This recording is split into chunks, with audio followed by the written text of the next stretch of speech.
Blog Talk Radio.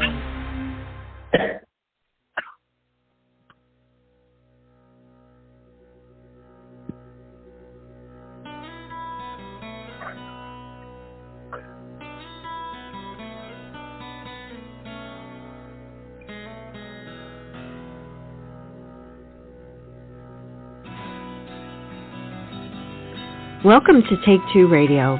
We are pleased to bring you interviews with people in the entertainment and music industry, discussions and recaps of the 4 remaining daytime soaps. That's The Bold and the Beautiful, The Young and the Restless, General Hospital, and Days of Our Lives, as well as various other shows. For upcoming and previous shows, check Take2Radio.com. That's with the number 2. And you can find us on Blog Talk Radio, iHeartRadio, iTunes, and other streaming apps. Follow us on social media at Take-Two Radio, and thanks for listening.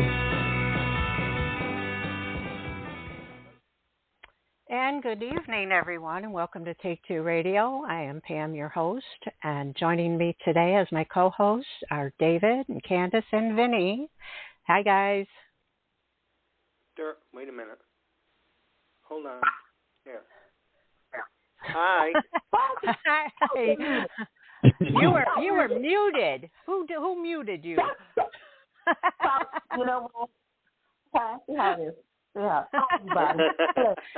See how we're starting out?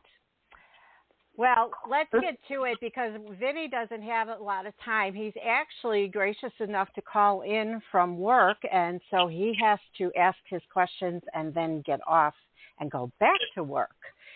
So just letting our audience know, tonight, we have the pleasure of speaking with the multi-award-winning powerhouse of digital series, film, and television.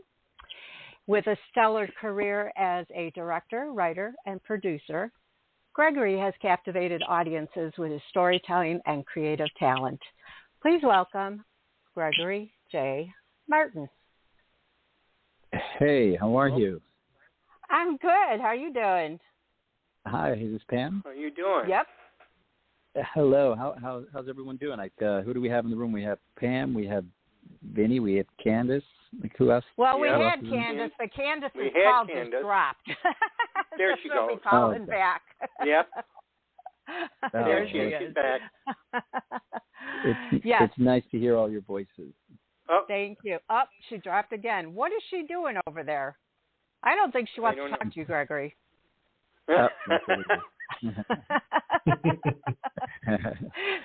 Well, normally I ask the questions first, but as you probably heard, Vinny has to get back to work. So I'm going to go ahead and let him ask his questions first. Awesome. Love that. Well, thank you so much. And Mr. Martin, first off, I want to thank you for the support that you've shown my other podcast, Dockside at the Bay. Yes, because thank you for. Yeah, no, absolutely. It's great to get the, not only the reposts and the likes, but the interaction and, just all the support from you. It's fantastic. Oh, well, thank you for doing that. And thanks for watching the show and enjoying it and sharing those stories all over again. What season are you on now? We're on season 1, where we started with the Bay in the beginning. And then now we're working on season 1, and we'll catch up eventually because we're doing 2 episodes every week. But cool. It's been great for me, finally, being introduced to it at the end of 2023, in that it's definitely a breath of fresh air in terms of just the storytelling of the series. Thank you. No, absolutely. And that actually leads into my first question.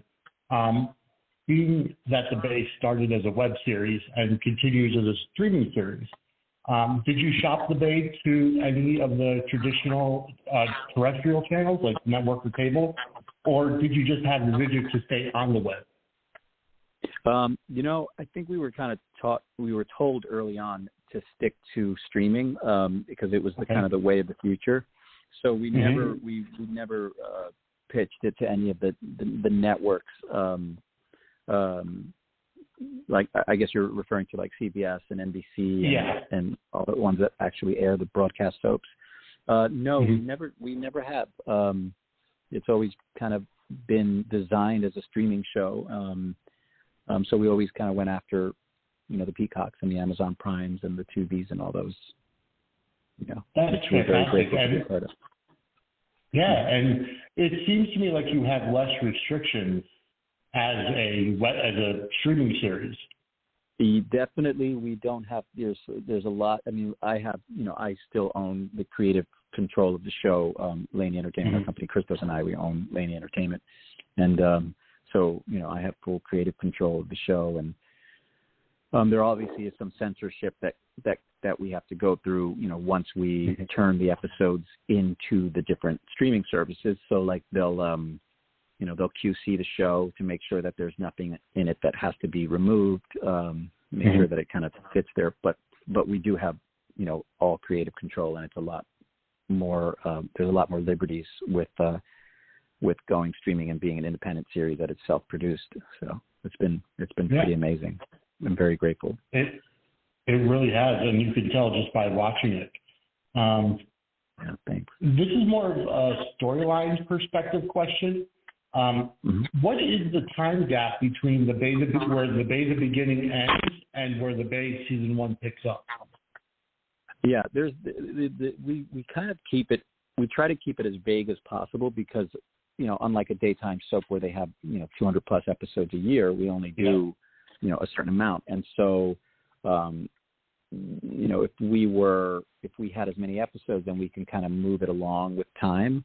But since we don't really, we just kind of it jumps in time every once in a while. We'll just kind of skip over a time period. So between the Bay the Beginning and season 1 of the Bay, which is the Amazon, where we were first released on Amazon, that is a 3-year span. It's 3 years later. Okay.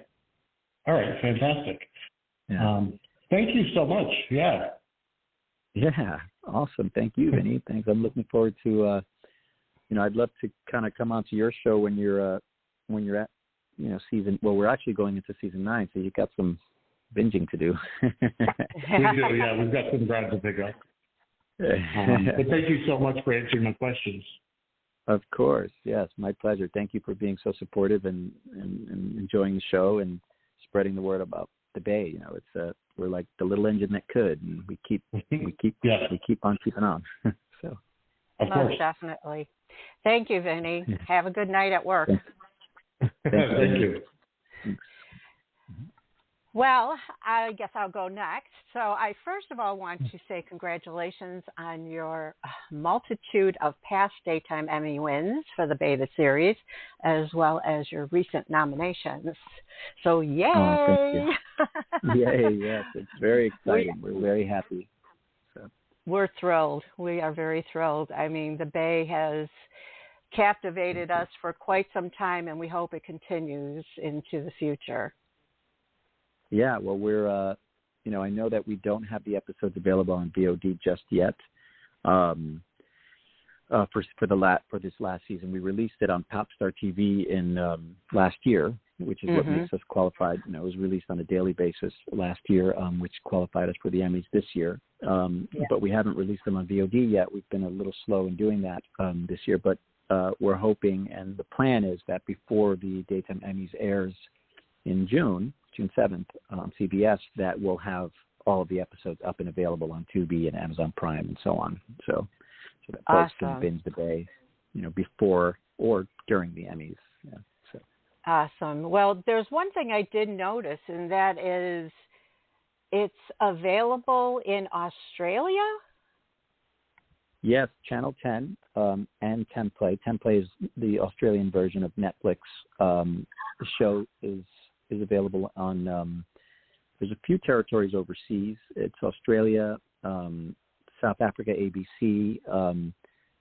What is it called? It's goodness, there's another channel. It's escaping me now. In Europe, Hollywood, and what is it called? Planet TV. It's called Planet TV. Mm-hmm. So. Wow. I didn't know. I thought that was just like our baby of the United States, and here you are across the world. That's amazing. Oh, thank you. Yeah, well, we're not quite as across the world as much as we want to be. I know that Well, we're you're heavily getting there. pursuing it. Yeah, thank you. Yeah, I know that Canada is a big territory that I would really like the show to be available in Canada.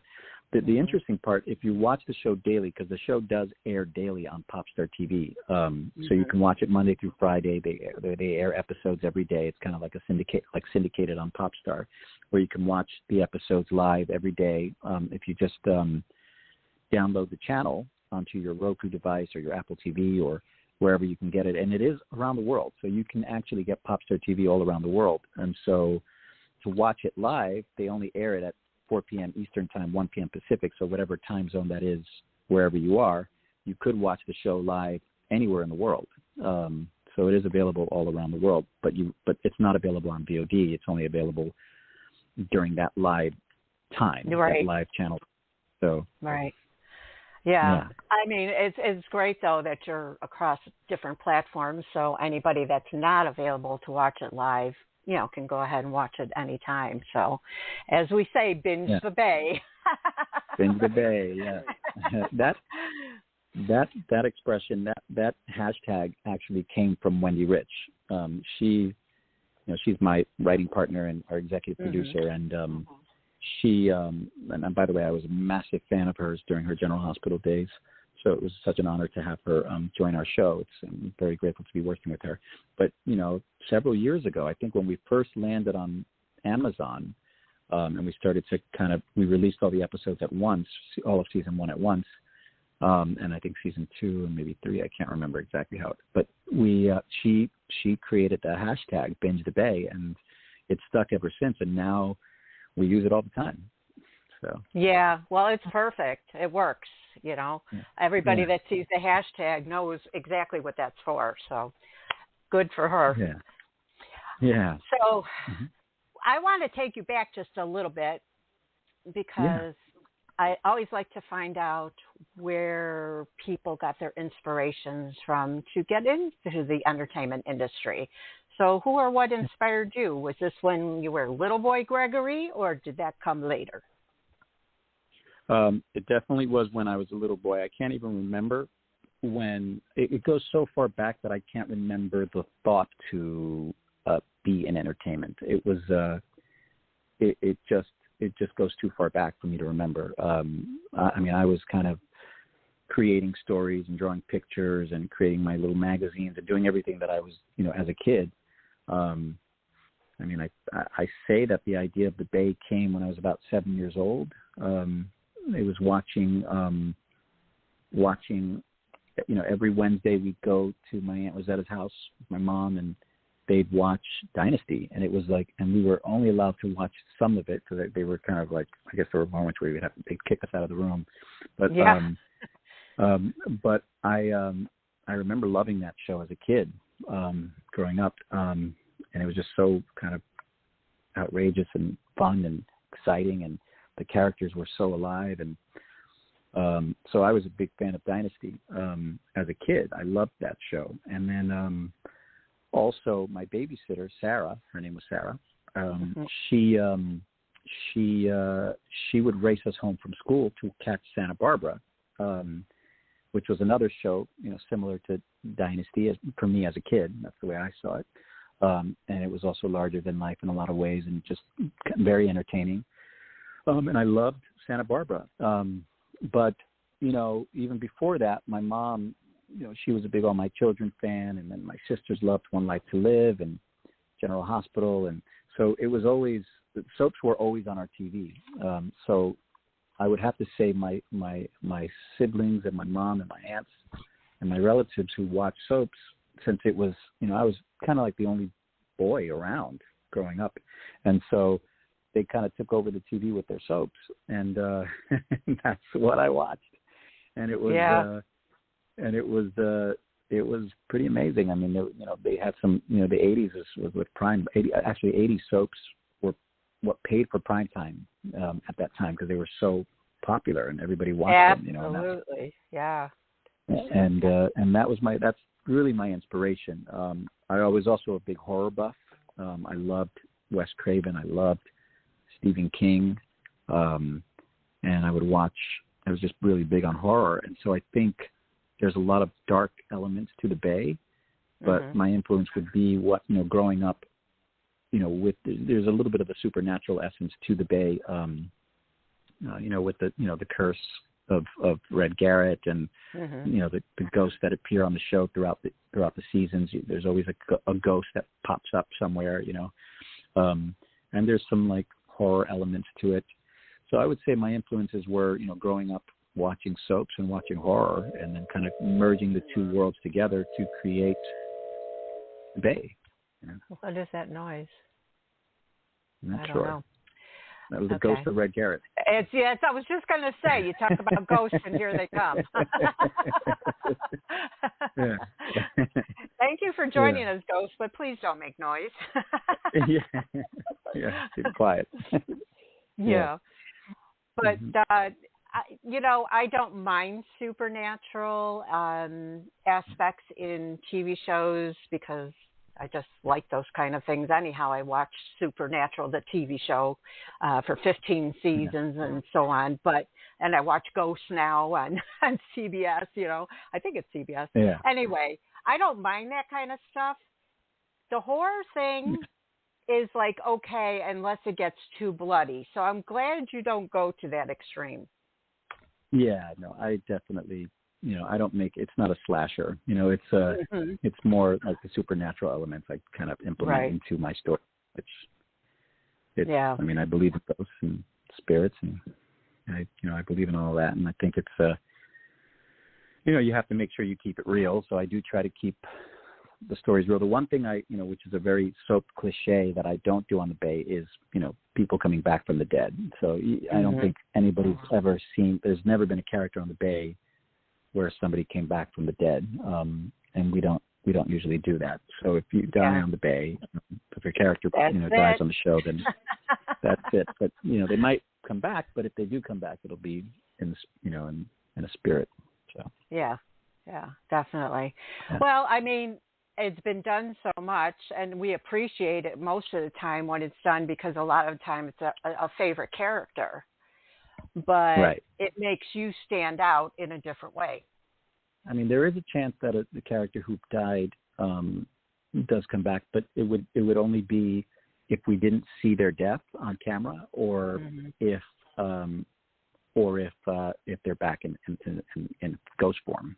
But we don't usually bring a character back, or if they're recast. Sometimes, there's been a couple of actors that have different character played more than one character on the show. Yeah, which I don't really like to do too often, but sometimes we do.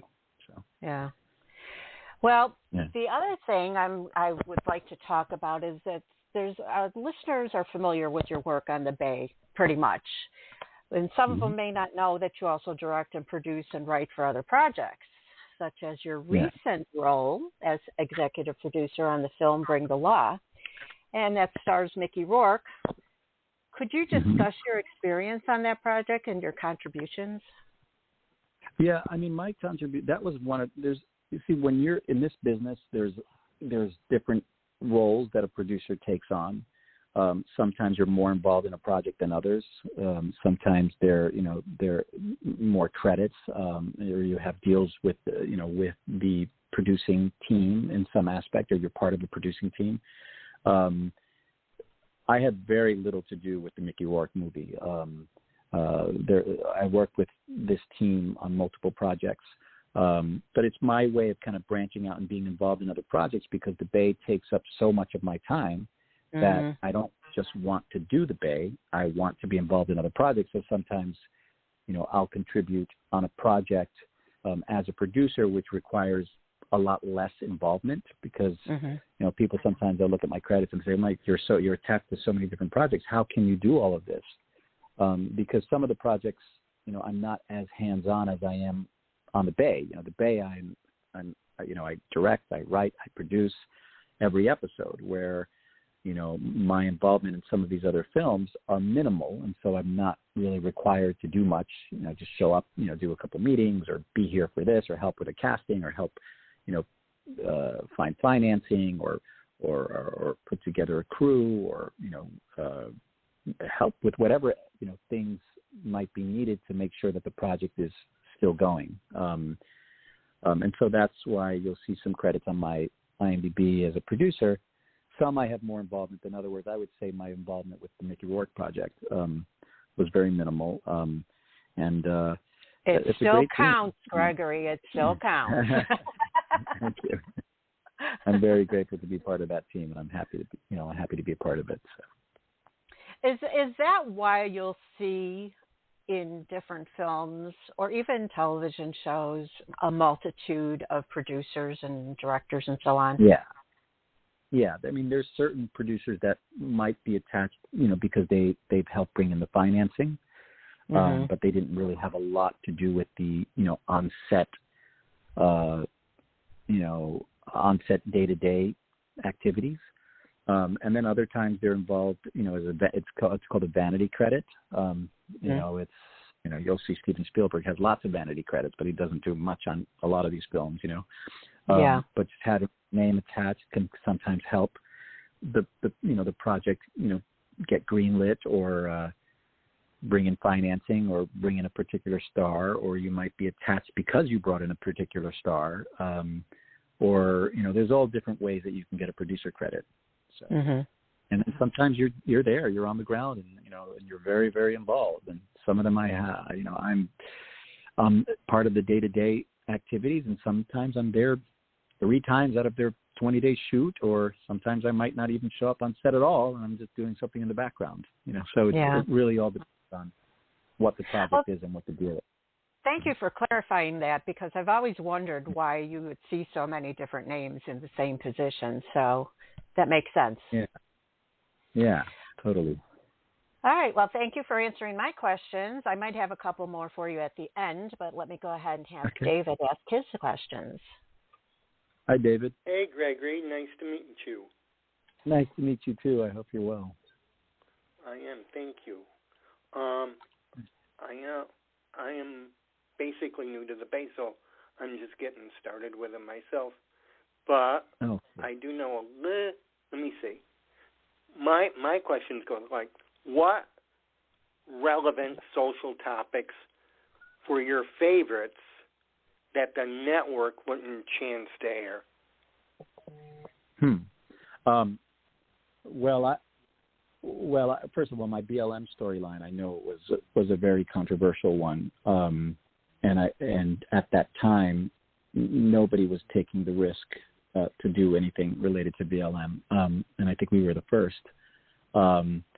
So I would say that one would have to be the most controversial one that we've done on the show, and we were very tasteful in the way we did it, and I believe, and it was very true to what people were experiencing in 2020. COVID also was another topic, and I always, we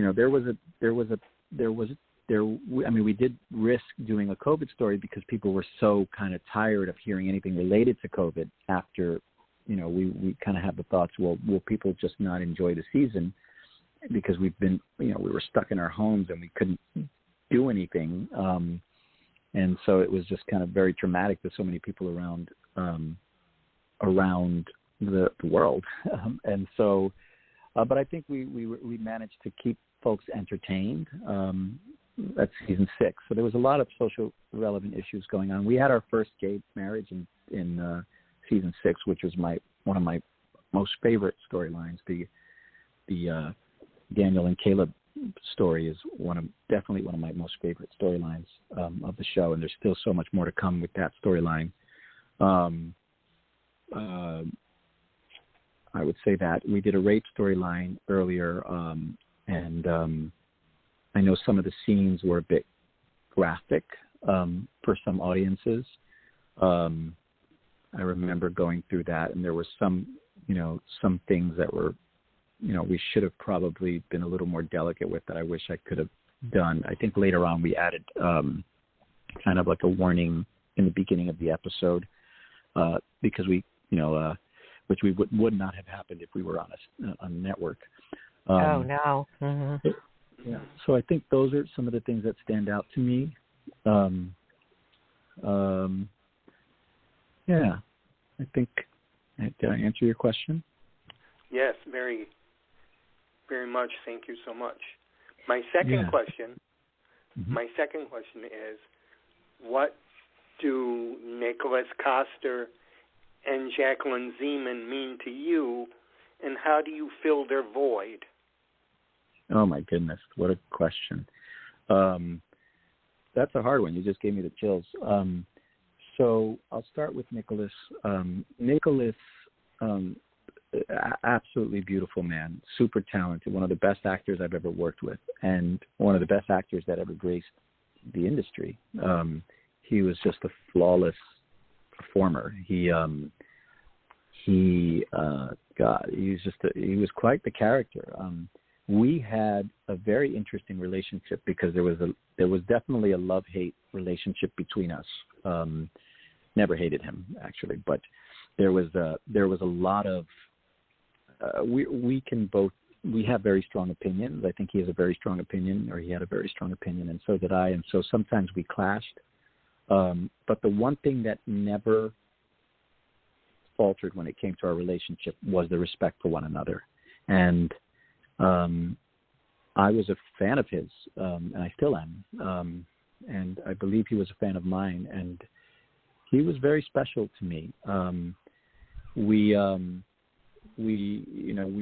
cast the role after a while because, he wanted to kind of go his own way, but it never stopped our friendship. We would always see each other. I'd invite him to our screenings, and he did another movie of mine. But he was quite a beautiful man in so many ways. And I loved him very much. I still love him. He's definitely going to be missed. Jackie Zeman. Jackie Zeman was a very, very close friend of mine, and she was all light and beauty. And I was a very big Bobby fan.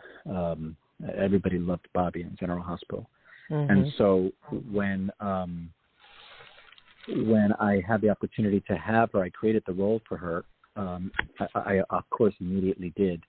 And we grew very close over the years. I met her when I worked in General Hospital back in 2005, and we became friends. And then I cast her on the Bay when we were a web series at first, and then like a year later, I created the character of Sophia Madison for her. There was I was actually just talking to one of my actors earlier, actually Mike Manning, who plays Caleb. We were just talking about the scripts and stuff because the actors just got their new scripts. And I said to him that there was one thing that I will always miss about Jackie, and she was always the first person to read the scripts. So as soon as she got her scripts, I got a beautiful message from her saying how much she loved the scripts and how much she loves playing Sophia, and with her beautiful voice, because she had the most sweet, oh God, I love her so much, Yeah. But I think her death hit me in ways that I just didn't expect. We just came from shooting the Bay in Italy, and I landed, it's even hard talking about, but I landed, and I went onto my phone, and I saw these messages about Jackie's rather, and it was bricks, and I just didn't expect it, and it was around my birthday, and I couldn't even celebrate my birthday. It was just, there was no way to do it because her death affected me so much, and it took a really long time to get over it because it was so shocking. She was the light of our show. She was, she just brought so much. She was so passionate about playing Sophia, and the most, I can't, and I love my actors and I love all the wonderful people that I get to work with, but she was untouchable. She was unmatchable in her grace, and I will miss her dearly. And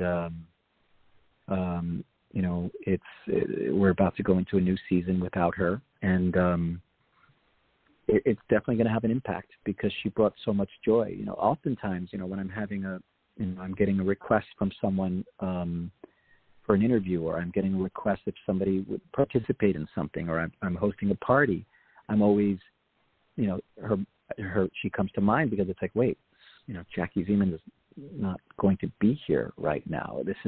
She was such a big part of our show, and she still is. And even in season 9, we're doing a very special storyline for her, for the character of Sophia, to keep the character alive, which we're very excited about. I would never recast, but Sophia will still have a very major presence on our show, because she's such a big part of the show, and she was such a wonderful human being that there's no words that can really define the impact that she had on our show, the impact she had on me, and also how much she will be missed. I know we all miss her. Yeah. Thank you for that question. We had the pleasure of speaking with her. Unfortunately, I didn't personally because I was sick that day or something happened. I don't remember, but I'll always regret not being able to speak with her. But I'm glad my crew got to. And we missed her all the time on General Hospital. So thank you. That was a wonderful story. Thank you for sharing that. Thank you. Yeah, thank you for asking. You're welcome. David, thank you. And now we'll go on to Miss Candace, who has stayed on the phone now and not popped off. Hi, sweetie. I know, Hi, right? Candace. It's so nice to hear your voice. I know. Amazing. It's like it's funny because I'm sitting over here and I realize I'm probably one of the few that has been there from start. Like Blip TV on up, like to see the evolution of the Bay. I had to bring up Blip. I'm like, Blip, shut up. Like just to see the evolution of the Bay. And I was really good. I didn't talk about the Emmys a lot, which is, I know, not normal. But I did want to congratulate you and the team for again. I mean, come on now. Like, seriously. So. Thank you. Thank you, Beatrice. Thank you. Yeah. So the joke was, because I've always talked to you like on social media and stuff, I really had no questions. But I was told to have 2 questions, so I did come up with 2. That's right. Otherwise, she was getting fired. Well, thank you. Be quiet. Okay. So let me be professional now, whatever that means. Okay. As somebody who's been there from the start of the digital soap era, I know that's crazy when I said it like that, right? Okay. What do you think has changed over the last couple of years with the digital creators? I'm not going to say the B word, budget, but, that's a part of it too. So what do you think has changed? Because the digital soap era has definitely evolved. So what do you think has changed? Well, first of all, production values, right? I think that when we all started, there was, we were always striving to make a better program, right? So we all kind of learned together. We kind of fed off of each other, and we learned what we wanted to do to make our shows better. And so I think that's the key, was to making sure that, because we were finally receiving the recognition, as independent artists to create content, as we were creating content, we were starting to receive recognition, particularly with, the Emmys or, forms of distribution. We knew that we had to up our game, and we had to, make sure that we have the right lighting and the right cameras and the right stars attached and the right, camera angles or the right locations or production design or so on and so forth. And so that obviously was very clear that every year all the independent programming, just increased their production values across the board. So that's the major thing that changed. I find that sometimes the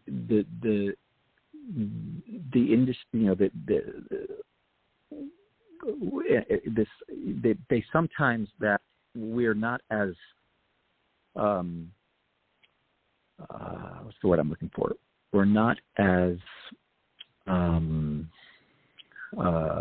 supportive of one another as we should be. I think I think that needs to change a little bit. If I were to give a critique on the digital world, I try to, I love Anthony Anderson. I try to be very supportive of what each of us are doing. And I don't know if that's across the board. I don't know if that's a very, sometimes I feel like we lack, I try not to do that, but I think we lack having that support for one another. It becomes a little too competitive.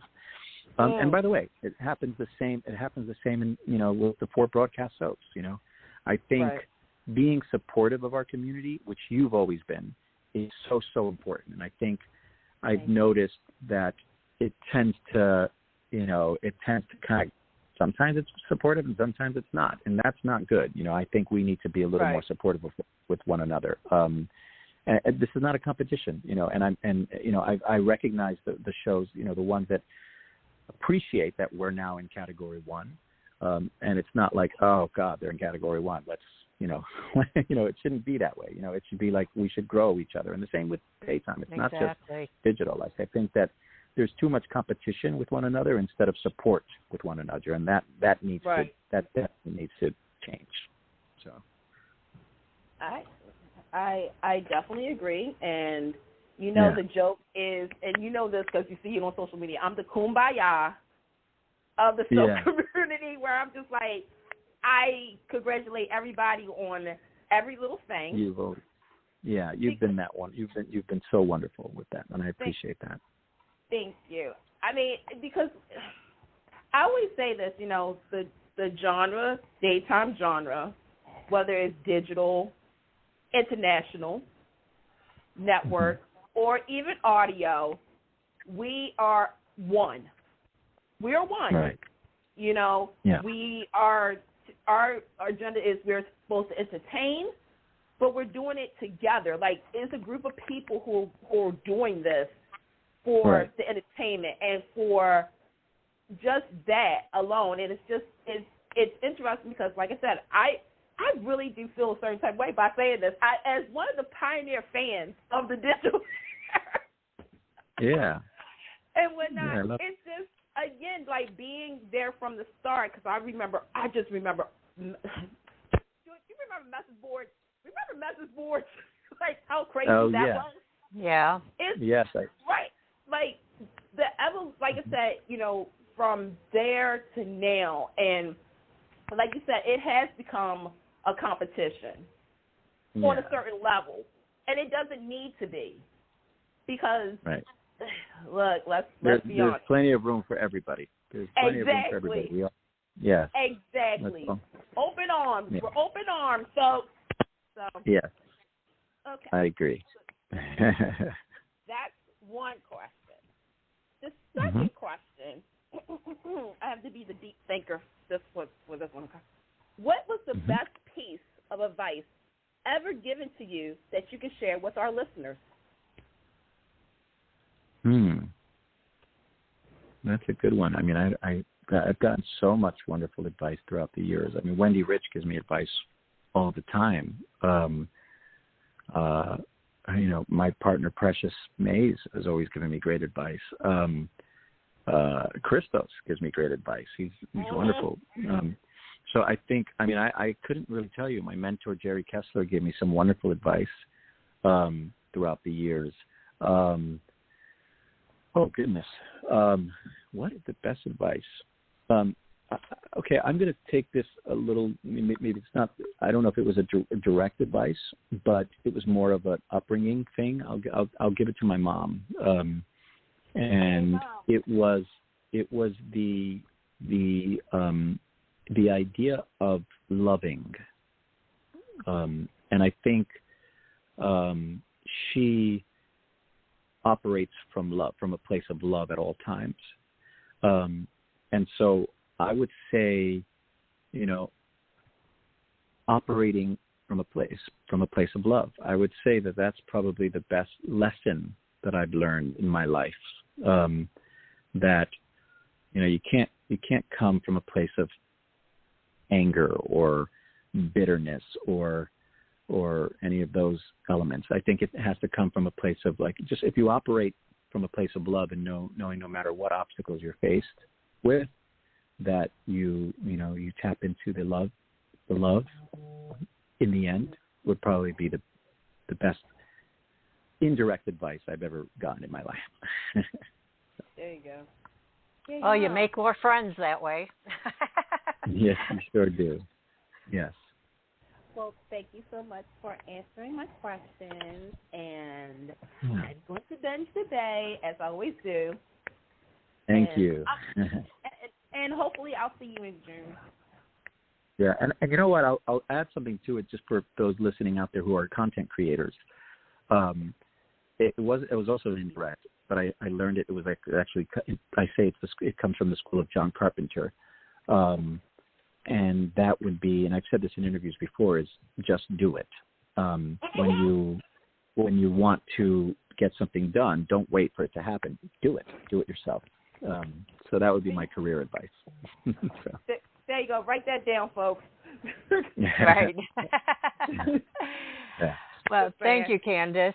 My last question for you is, they say work hard, play hard. Yeah. So what do you do to have fun? What do you do to relax? Well, I love what I do, so what I do is definitely fun. I love to write. I love to direct. Writing helps me relax a lot. I just go into my zone and I go into my world of writing, whatever it is that I'm writing. But, when I've had a stressful work situation happening, the best thing to do is, again, surround myself with the people that I love and just have a good time. We go grab something to eat, have a couple of drinks, just all bond together and connect. We have a hashtag called the Bay Family that we use often because a lot of our folks from the Bay, we get together. I mean, I host a lot of parties too at my house. And I think, keeping that family environment around the people that you work with, that you're close to, that you can trust, is probably my escape. I also love to travel. Traveling is always fun too. So I would say those are probably the best things for me, just kind of surrounding myself with people that are good energy people and enjoying each other's company, and then also traveling together. Yeah. So that's my I think if you can travel together with all the people that you work with and still come out on the other side as a family, you've accomplished something major. It doesn't always work that way. It's like when your first boyfriend and girlfriend, or you first get married or something, you first live together, and it's like, he gets on my nerves. So if you can get through all that, you got a good thing going. So exactly. Thank you so much for joining us tonight. And I just wanted to let you know there's been many times I've wanted to reach out and ask you to be on the show, but we've just been busy so much. Our people, we have illnesses and stuff like that, and you're always busy, and I never want to interrupt somebody that's being creative. So I'm just glad we finally got to connect together. Yeah, me too. Thank you. Thanks so much. And it was great talking with you, and it was an honor to be part of your show. And keep binging the Bay. I mean, we've got some wonderful people that are part of the show that I'm very grateful to be working with, like Christos and Precious and Wendy and Nadine Aronson. Nadine does so much. She's one of our producers. And Celeste, Christos' sister, who's like my sister. Obviously Mike, the D'Ambrosios. There's so many people that help make the show happen that I'm so grateful to have. And so we all, I can speak on behalf of all of them to say that they really appreciate the support. Thank you so much. Thanks for all the support. You're very welcome. And that's what we do the show for. We've been doing it almost 12 years. So we'll keep doing it as long as everybody's out there wanting us to do it. And you're entertaining us. We'll be there for you. Yeah, I do want to say one thing because I'm getting a text from my sister right now because I guess she's listening. So I'm just going to give her a little shout out. Okay, go ahead.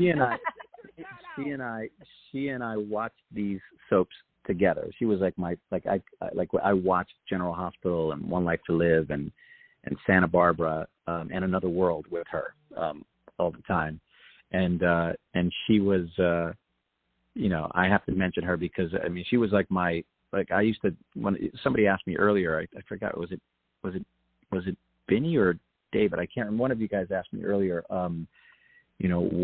how far, or was it, maybe it was you, how far can I remember? I mean, my family, my sister Caroline and all my relatives kind of like, I used to force them as I told them my stories as a kid. And so I have to, give her a special shout out because she was my first fan and my first audience member.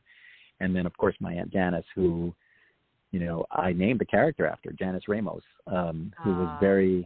who is probably also one of my biggest fans. So I'm very grateful to have the support that I have from my family that support the show, and my stepdad, Anthony, and so many great people. So I just want to also give them a shout out as well. Thank you. That's wonderful. I'm sure they all appreciate it, and they're very happy to stand by you and support you. Yes, and my beautiful children.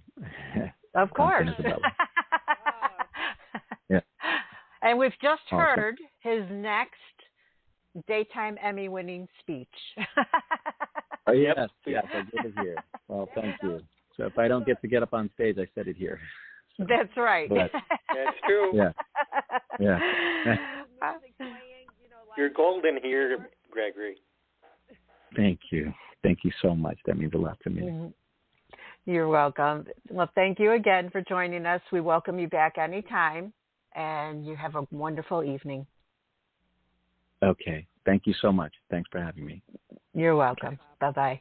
Well, bye-bye. That was really sweet. I want to be him. That was Candace. What are you doing? Because we can't hear you. Okay. Can you guys hear me now or no? Somewhat, but not. You're like barely there. I'm doing it now. Okay. There you are. Yeah. There. Blue, this whole earpiece thing, I don't like it. I tried to be different tonight, but it ain't working. So okay, I'm back to my normal stuff. See, it was her turn, Pam. Yeah, as I said, half the time my headset works and the other half it doesn't, and it just drives me insane. And I thank God tonight it works. So, yeah, that's what we get to live with when it comes to these technical things. Exactly. So, yep. Anyway, such a pleasure speaking with Gregory. Honest to God, I have wanted to interview him for forever, but we just, life. Yeah. He's busy. Seriously, there's no word. Like I said, September 2010, that's the exact date when the first episode dropped, like the first season on Blip TV. I seriously said, if you're listening to this still, yes, I still remember the exact date and sessions of the show. Like I can remember certain things, and I'm just like, wow, I've been there from the start as well. Like, and that's a touch. And I mean, it's been 14 years now. Yeah, because we're in 20. Yeah, it just keeps getting better and better and better. And during the time of this interview, I was playing the theme song in my head. So there you go, folks. Yeah. Oh, I am a sucker for the music. There's a fire in my heart. Now we don't have the rights. Okay, never mind. Oh, I can get away with that. You're such a dork. Well, duh. But she's our dork. That's true. That is true. Love her to pieces. Yeah, well, we love all of our co-hosts except, what I was going to say is we love all of our co-hosts, and we hope that Anthony feels better. He's got a migraine, and that's why he's not here tonight. And Carolyn comes back eventually. Hopefully. Yeah, Carolyn. Yeah. And Vinny too, because Vinny's working, so it was great that he was able to call in tonight and ask his questions and then go back to work. But yeah, I'm grateful for all of you. Yay. Yay. And we're grateful for you, Pam. Exactly. It's a love fest, you guys. Oh, love fest. Oh. Everybody virtual hug. Don't touch me. Hey, hug. He's touching me. Ah.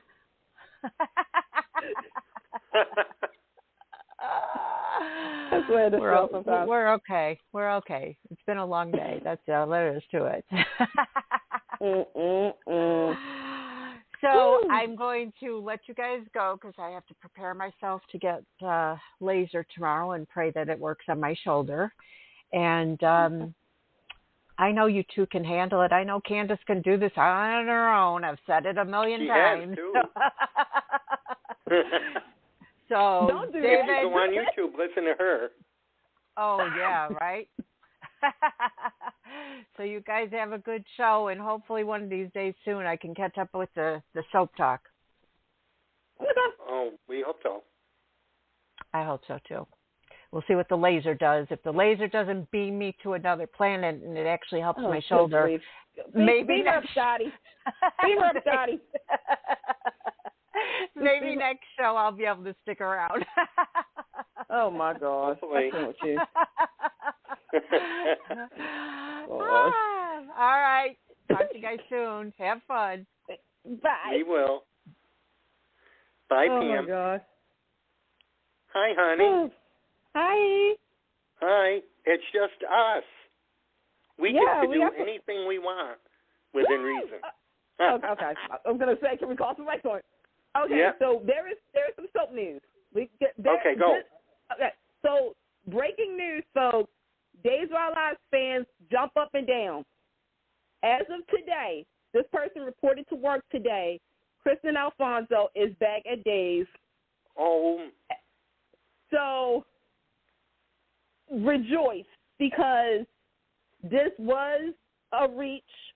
They got her. She went on set today to film her goodbye to, Doug, because everybody's coming back for Doug's funeral, which is going to be later on this year. So, I think everybody was up in arms about it because they did, the 15,000th episode, photo shoot.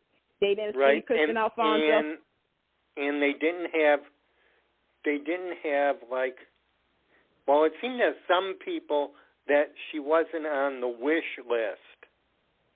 Oh, no, she was on the wish list, folks. Let me clarify something right now. She was on the wish. Obviously, you're saying goodbye to Doug Williams. Doug only has one baby, and that's Hope. That's right. She should be there. She did spill some tea, and in her interview saying there was a story. There was actually two stories, folks, and the one was in fact writer's strike. The other one was vetoed. That's all I'm going to say about it, but I'm just glad that they worked it out where Kristen Alfonso was to come back to say goodbye to Doug. So it's going to be emotional in the next couple of months. I think they're going to do it around December. Yeah, since it's going to tie into the 15,000th episode. So stay tuned. But I'm glad that they got her. I am too. And we were talking earlier, and I remember I went to you. We were thinking about Peter, and you mentioned that it might be a hardship for him to come. I will say this. There was an interview that he did where, not going into too deep, where Ken Corday has said to Peter, when there is a story presented for Bo, they will reach out to Peter Reckle. And I know fans are, right now, and I saw it on social media, why can't you have, okay, Doug's passing away, it should be a Bope storyline. Something very controversial. I understand that everybody wants to see Bo and Hope. However, if I had to pick, I'd rather have Hope back on set because that is her father. The fact that you got Victoria Konefal as Sierra, as well as Missy Reeves, who, I'm glad that they got Missy because here's the thing. When you think about Toy, she's the original, and you have to do flashbacks, and I think that's what they're going to do. And so I'm proud that they got some of them. You got Matthew Ashford, who, by the way, is on the Bay. Oh my God. You got Martha Madison, Brandon Beamer. Like, you got them all because Janet put in the work. Janet put in the work to call out her and Susan Hayes because they came up with a list of who they wanted to come back. They reached out, and this is who we're going to get. So kudos to Dave.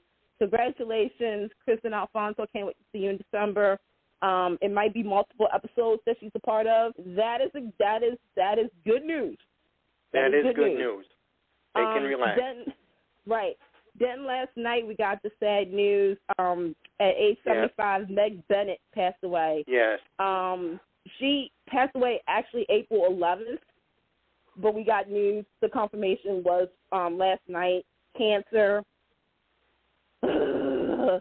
Most of you guys remember her as, she was on Search for Tomorrow, and she was on. Yep. Mainly, everybody knew her as the first Mrs. Newman on the Young and the Restless, Julia. The last time we saw her, the last time we saw her was 2 years ago for Eric Braden's 40th. I think when Victor, there was something Porter. going on. It was for his anniversary show. Yeah. Mm-hmm. So they had some people come back, and I think Meg was one of them. I do remember seeing her.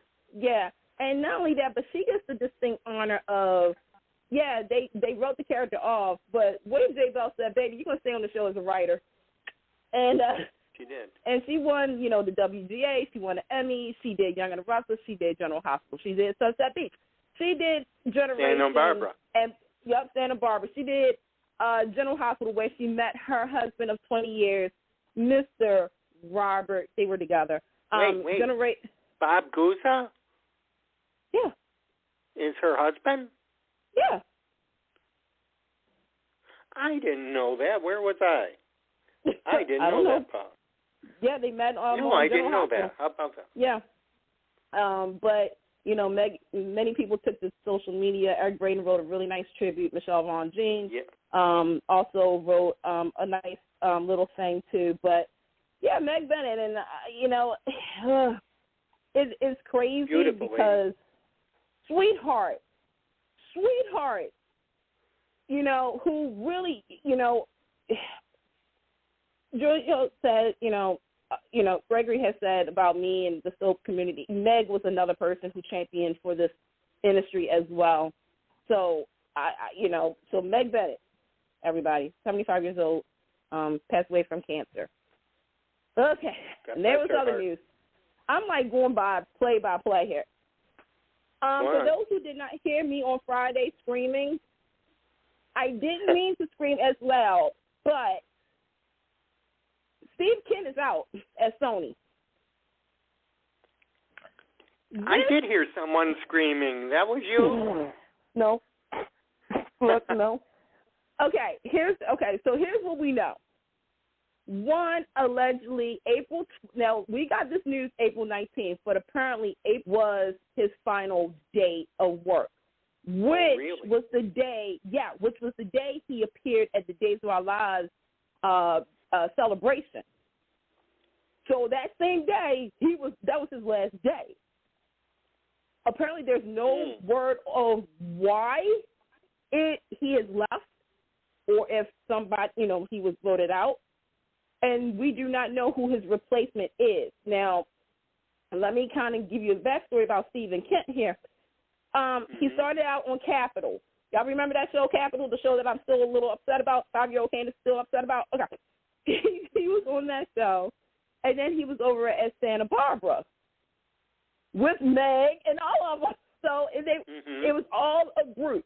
And then he became the vice president overseeing Days of Our Lives and Young and the Restless. So when we keep saying Steve Kent was at both, he was. So now the question is, what is going to happen now that Steve's out?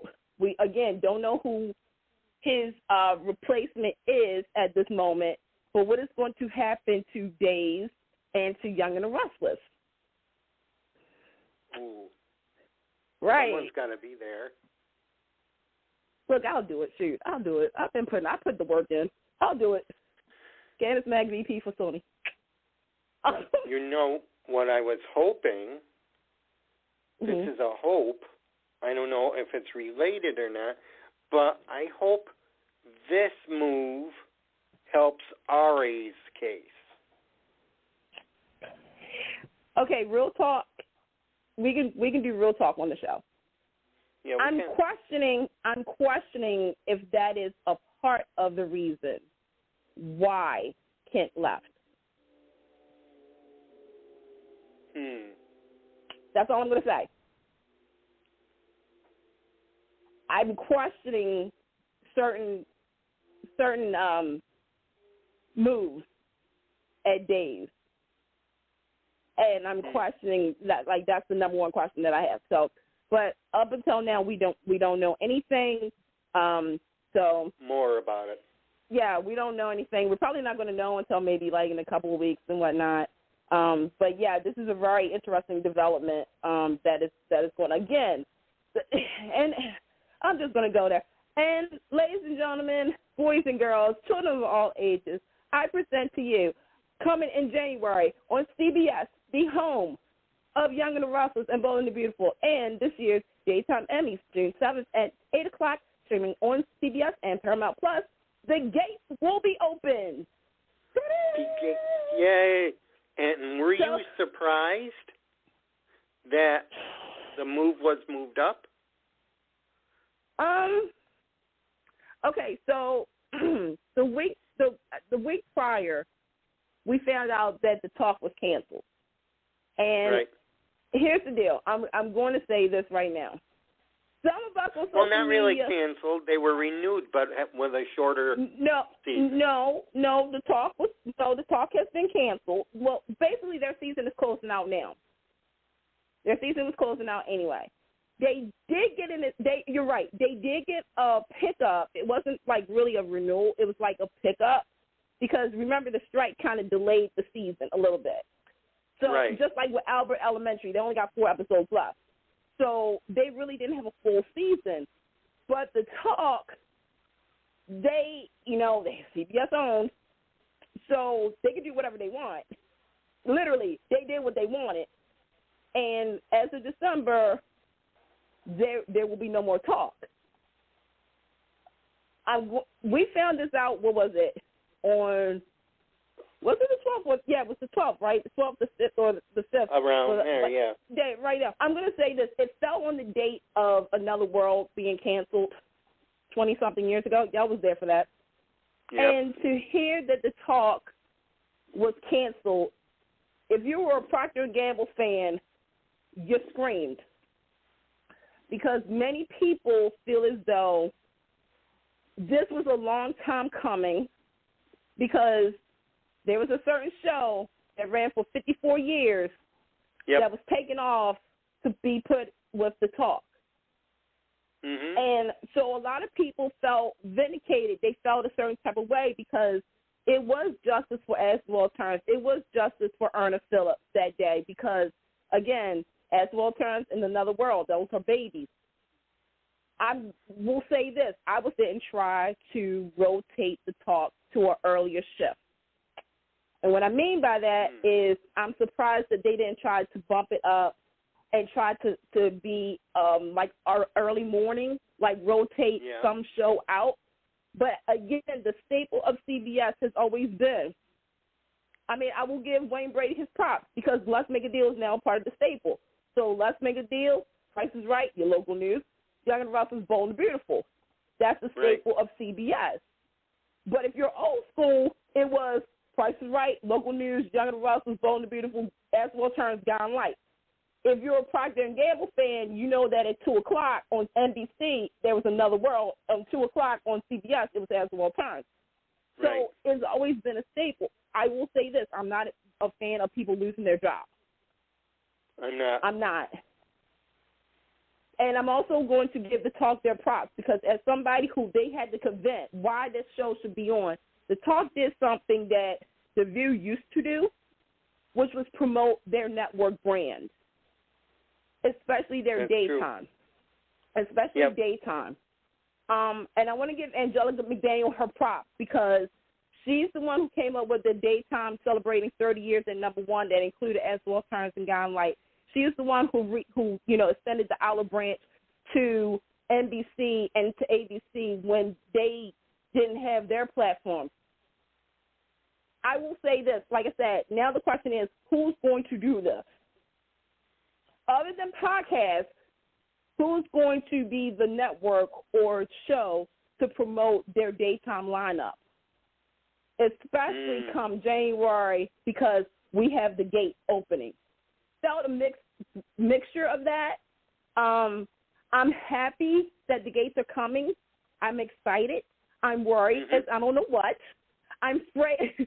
I'm happy and I'm scared at the same time. Same here.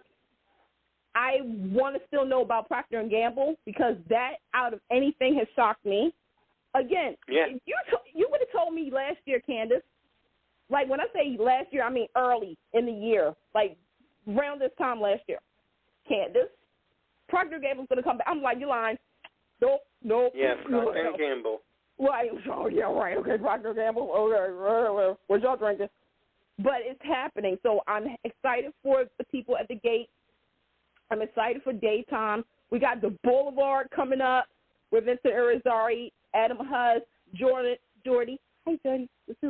I'm excited. I'm really excited for what's coming in the next couple of months,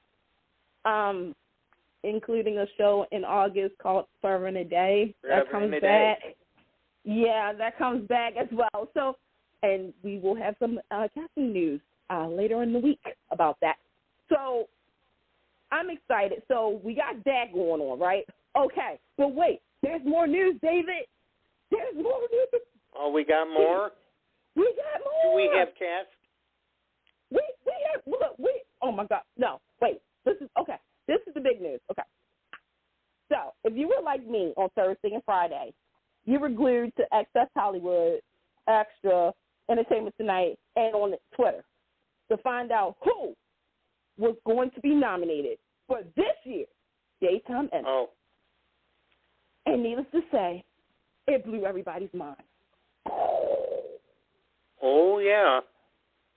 For the first time ever, there were some shakeups. Like, I'm going to be honest, there were some shakeups that I didn't even see coming. There's some first-timers. There's even a category where there's no previous winner. Which is, and some of the winners have previously won 20 years ago, 34 years ago, David. Check us out. Had 11 nominations and only 2 wins. Has only won twice in their long career. And we have a 98-year-old young actor for guest performer. And we got Neighbors. Amazon freebie. So, David, okay, so real quick, I'm just going to go over it real quick about, the nominees and stuff like that. Go ahead. I want your take about this because, like I said, it was some shakeups, and I do want to remind people that, yes, there were some people who did not submit. Maurice Bernard did not submit. Colleen Zink did submit. She did. She did submit. Yeah, she did. That I saw. She went on social media to confirm that. Also, there's a fee that you have to pay. Yep. I knew. Be submitted, and the executive producers and all that stuff. So I want people to understand that this is not a freebie. This money. So if some of your favorites didn't get, it's because of money. People got bills to pay. So, okay, so we have for lead probably actor a pretty penny too. $300, and if you were late, it was $450. It is. Yeah. Is $300? I was expecting a little more. No, that's the Emmy ticket. No shade. $300 to be nominated. $300 free. Yeah. To put your name in. Right. Well, that's not a common. Wait a minute. I'm sorry. That's my bad. not I'm an sorry. uncommon reason. Wait a minute. I'm sorry. My bad. I'm sorry. That was 350 if they hit that deadline by February, and 400 by the late deadline. I'm sorry. My bad, folks. Oh, it goes up if you're late? Oh yeah. Oh wow. You know, like just like a bill. If you're late with your bill, they put extra fees on it. They needed time.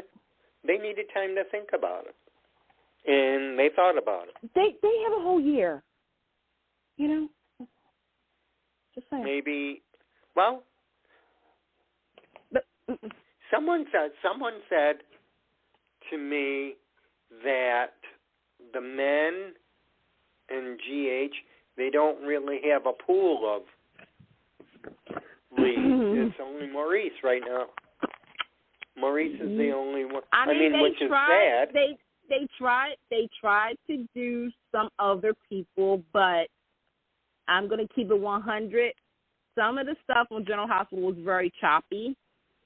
And people had to put together a reel, and the reel had to be, I believe, only between 15 minutes and 17 minutes long.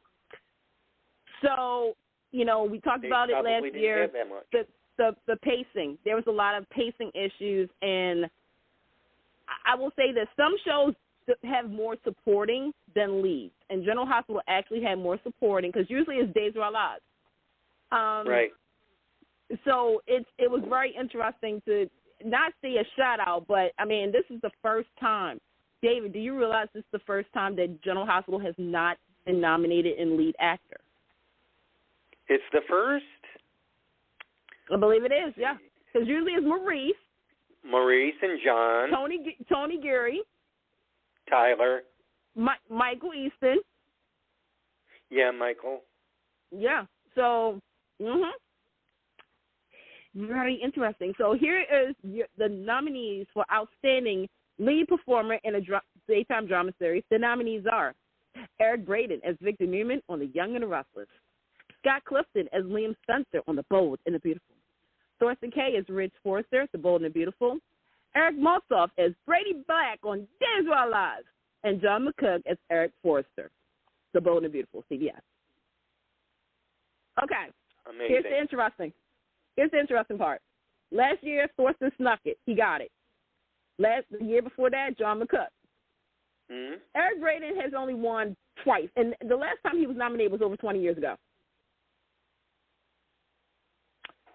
Scott Clifton, as we all know, made history as a triple threat. He made history. He did all three. He made history. By the way, Scott, happy anniversary, sweetie. 20 years in the industry. Happy anniversary, honey. And then you have Eric Maltzoff, and here's the thing. Eric has history, too, because Eric is the first supporting actor of Days of Our Lives, in Days of Our Lives history. Yeah, he won for... Yeah, like what, 10 years ago? Yeah. Yeah, what was it? When Eileen was playing Kristen. Uh-huh.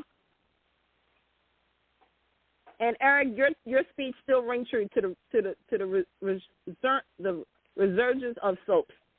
You're right. We're getting a new one. We're going into a new one. Here's the thing about this category. I'm not mad at it. Is there some snubs? I mean, maybe. Okay. Cool. You really? Maybe. Who do you? Okay. Maybe not. I'm trying to think. Who should? Are we talking just the men or all together? Oh, just the men. Because there's one particular name that I thought was going to be on lead. But didn't make it. Didn't make it. And there's one that I was questioning where they were going to place them at. But they didn't even make that. But then again, I don't know if he submitted or not.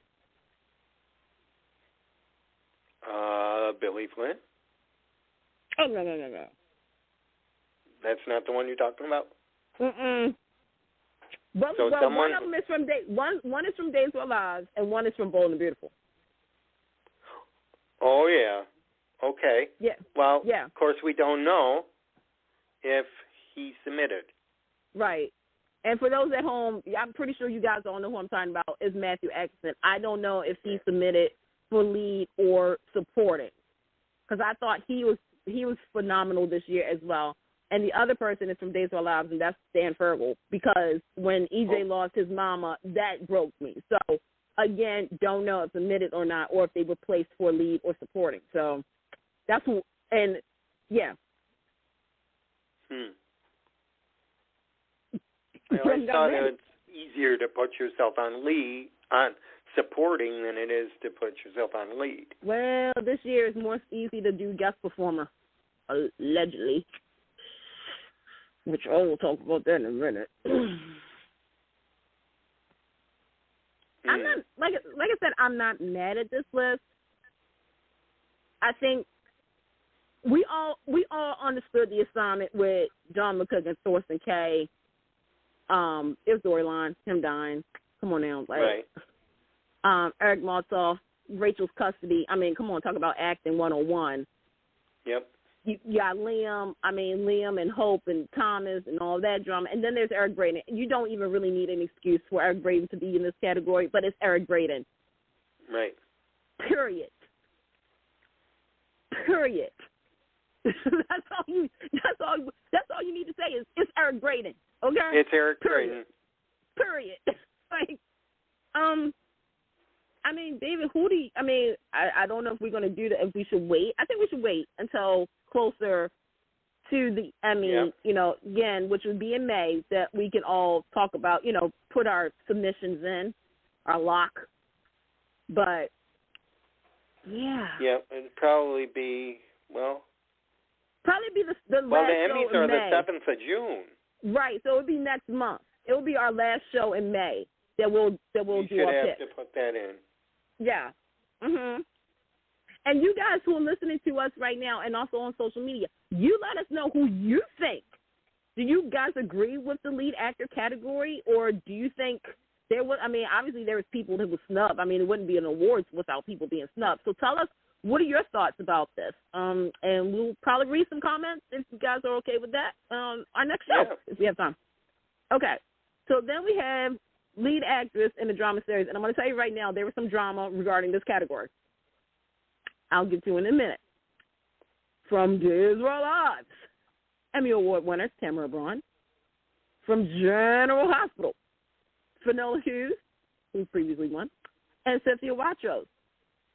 Michelle Stafford, who last hasn't won in 20 years as on The Young and the Restless. Catherine Kelly Lane on The Bold and the Beautiful. And Monica Noel as Hope Logan, Bold and Beautiful. So what we have is 4 Daytime Emmy winners, a woman who deserves her flowers every single time, and I'm not just saying this, she really does deserve her flowers. And you got somebody who finally put herself in lead. I'm so proud of you, girl. Now, Cynthia? Annika. Annika. Yeah, Annika Noel. It's nice to see her in there. It's very nice to see her in there. Yeah. Now, did I want to see Melanie Thomas Scott? Hell yeah. Probably, yeah. But again, we don't know all who submitted and who didn't submit. They're not going to tell us. Right, well, they will if we ask them. Yeah. We're detectives. If not her, I also thought, I'm going to be honest, Ari Zucker. I will leave my comment later for that. But also, I heard your comment on I think everybody. Okay, so let's just break it down here. When you think of the Daytime Emmys, especially lead a couple of years, Ari Zucker has been the face of Days of Our Lives when it comes down to it. There was a person, she's a staple, just like Peter Bergman, Eric Braeden, Arthur Lee, Brighton James, stuff like that. And that's not saying that's a bad thing. It's just when it comes down to Days of Our Lives, that's who you see. I said this when the nominations were prepared. I said this is the category every Days fan is going to look at, as well as Daytime, because we all know what's going on behind closed doors with Ari in Days of Our Lives. I said, and this was just me, this is not a reflection of Take Two Radio. I said that if they were to put Ari up, would it be because of the lawsuit? if she wasn't a part of the nomination, is it because of the lawsuit? And here's the thing. I said, do I think King Corday put her up? Yes, I do. Do I think the Academy didn't take her because they want to avoid, conflict and controversy? Yes, I do. To me, and if they didn't submit her, or because whatever personal, whatever, I will say this: Ari put in the work as Nicole last year, especially with the baby. She deserves the accolades. She deserves it for putting in the work. Right, but again, because of and for those who are saying they wouldn't do that, they've done that at the Emmys, at primetime. They've done it, at the Oscars. They've done it at the Grammys. They've done it so many places where, because of what happened behind closed doors, they, shunned them. I'm hoping that's not the case, but half of me believes it, that it's a possibility. So I will say this, and I'm not taking anything away from Tamara Braun, because Tamara, as Ava, my girl, put in the work. She showed she showed why she is Tam Tam. That's what I call her. Mm-hmm. She did pick scenes with Steve Burton because that is her comfort zone. And they have chemistry. No lie detected. I will say, again, this is and like I said, there was another person from Days of Our Lives that I was just like, damn, I would have loved to seen her on there, and that's Suzanne Rogers. Because her, Victor's death, her and Alex, her, just getting herself together, to me, classic. That is a classic leading lady right there. So I really mad at this list. Again, this is a tight one. I can't make up my mind. Yeah, I'm like looking at everybody's like freaking, like, I know pretty much what everybody submitted because it doesn't take rocket science. But I will say I'm prepared for a shock. But I like to see, this is what I like. I like when I say new blood. It's not the same old. Yes, I mean we've seen all these people, in certain categories before. But this is a stack. This is a good freaking. This is a good one. Out here, y'all. So, anything you have to say about this? I think, I don't think I'm going to be disappointed either way.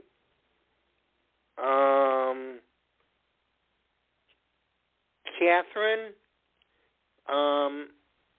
is a pitch hitter. I mean, if I see, I don't know, do I see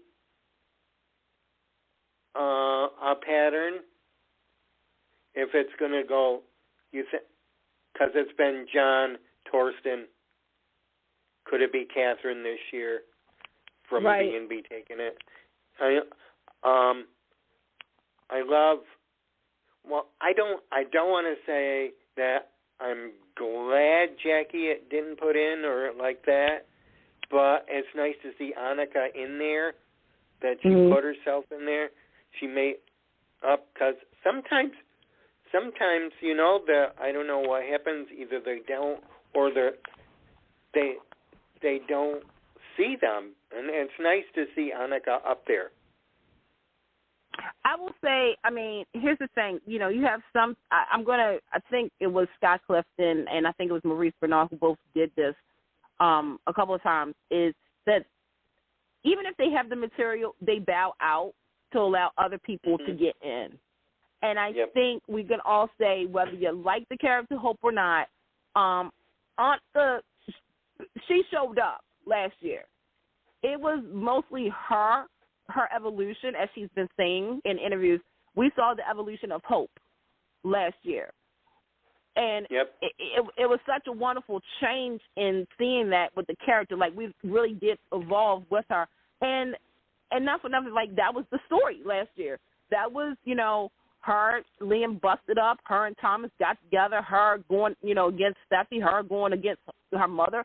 Like, we saw Hope being confident. So and I'm looking at this too, and I'm thinking about when Jackie first won. This was sort of the same scenario where it was new blood, but it's going to be very interesting to see what happens with them. Real quick, for supporting performer in a daytime drama for actress, we got Jennifer Garner, who plays Donna, Lindsay Godfrey as Sarah, Courtney Hope as Sally, Allison Lane as Summer, and Emily O'Brien as Gwen. I'm going to say this now. I wish Brooke Kerr was in this category. I know that Tabiana also submitted. This is, again, when I say supporting actress is really a tough category to get into because there's so many people that really had the material. And it's like, okay, if I'm a voter, I'm going to size it up. It's like, okay, this was really good, but damn, this was really good, and this was really good, and this was really good. And if I could, I would throw awards to everybody. But I mean, that's how it is. I'm glad I'm not the one choosing. This is an interesting category because nobody has previously won. Really? We got all fresh faces. All fresh faces. Now, yes, we've had nominees before, but somebody. The litter is green. Right. I wish Emily, now I will say this about Emily O'Brien. I wish she submitted as Teresa and not Gwen. You know that as a fact? That it was Gwen? Because it says Emily O'Brien is Gwen. Yeah. Yeah. Because of the previous year, yes. Again, but stack. This is a stack one. Now, when it comes to supporting actor, there's so many thoughts, but here we go. We have Robert Gosling as head Daddy Marshall on General Hospital, celebrating 20 years on Young and Restless today, this week. Brighton James as Devon Winters. Wally Kurth. Yep, 20 years, man. Justin. We got Wally Kurth as Justin. We got A. Martinez as Naughty on the Bay and Mike Manning as Caleb on the Bay.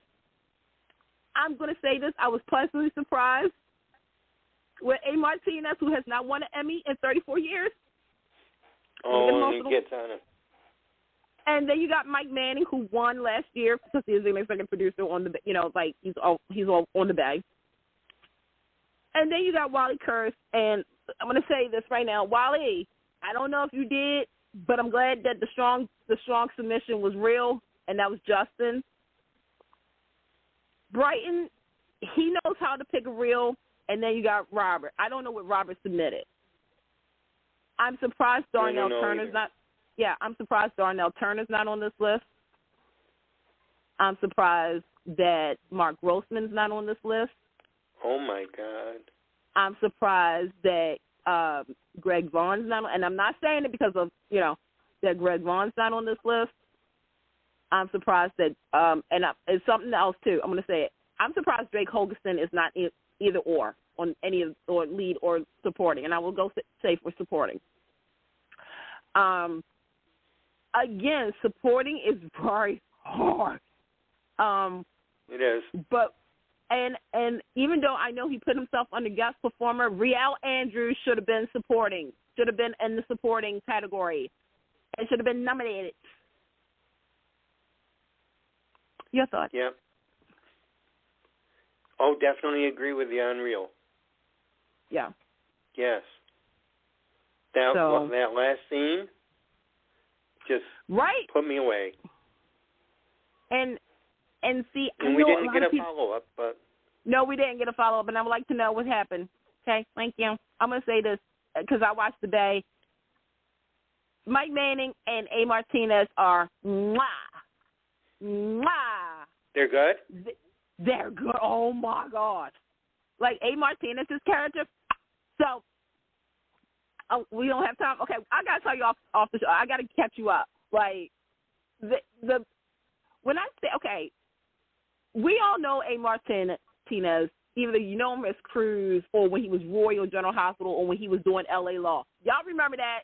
Or when he was on One Life to Live or Days of Our Lives, right? Okay. We know A. Martinez can act.